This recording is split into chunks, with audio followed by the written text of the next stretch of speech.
What are the key areas of focus for Interblock in 2015? What's exciting about Interblock for me, obviously recently joining as the CEO, is that Interblock's revenue, generally speaking, is coming out of primarily US, North America, and Europe, and very little out of the rest of the world. So for me, primary focus in 2015 is establishing new markets, both within North America, because there's several we're currently not licensed in, Europe, and then expanding into Latin America, Asia Pacific, and further expanding into Africa. That's one of the key focuses. And then secondly, we've been spending a lot of money the past couple of years on R&D, and with that, we want to launch some new products in the existing markets we have. So open new markets, finalize some of the R&D projects, and introduce new products into those markets, and then we'll reevaluate where we are towards the end of the year. What was your perception of Interblock coming into the company? For me, I've always watched Interblock from afar. It's known in the industry as probably one of the dominant innovative companies. I think a lot of that stems from the owner, Jacques Pachechnik. He's done an amazing job. He's known for his innovation.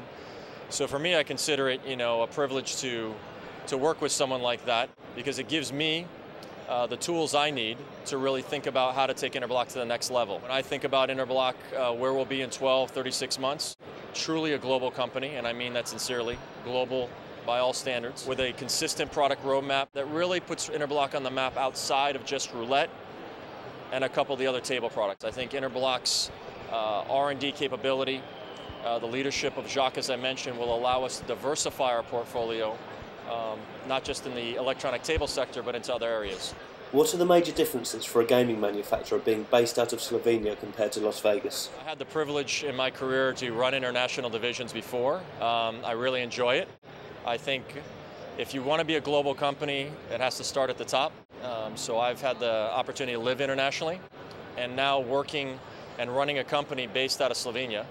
I think it's very exciting. If you know Slovenia, the education level is extremely high. It's known for a high level of technology and innovation. Based on the initial meetings I've had, it's been extremely impressive with the amount of capacity and output they're able to generate in Slovenia with such a, let's say, small pool of resources compared to what I've been used to at previous big corporations. In addition to that, being private offers additional advantages. So we're able to really focus on doing a quality product, releasing it when we think it's ready, rather than based on expectations of Wall Street and other outside pressures. So for me, I really enjoy having the access and resources in Slovenia to grow the company globally. Are there more challenges working in the gaming industry outside of Las Vegas where the market thrives? I believe that, gaming is not as uncommon globally as perhaps 15 years ago. I mean, you look around the world, even, United States, Asia, the expansion's been tremendous. Regulations really improved.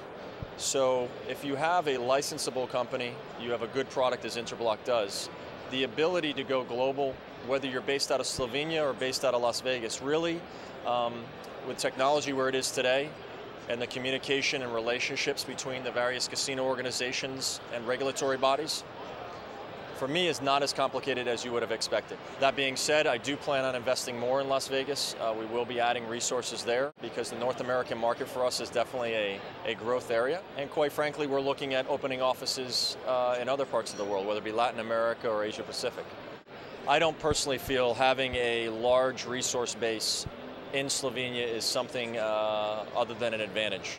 Where I came from at Bali, we had over 1,500 employees located in India.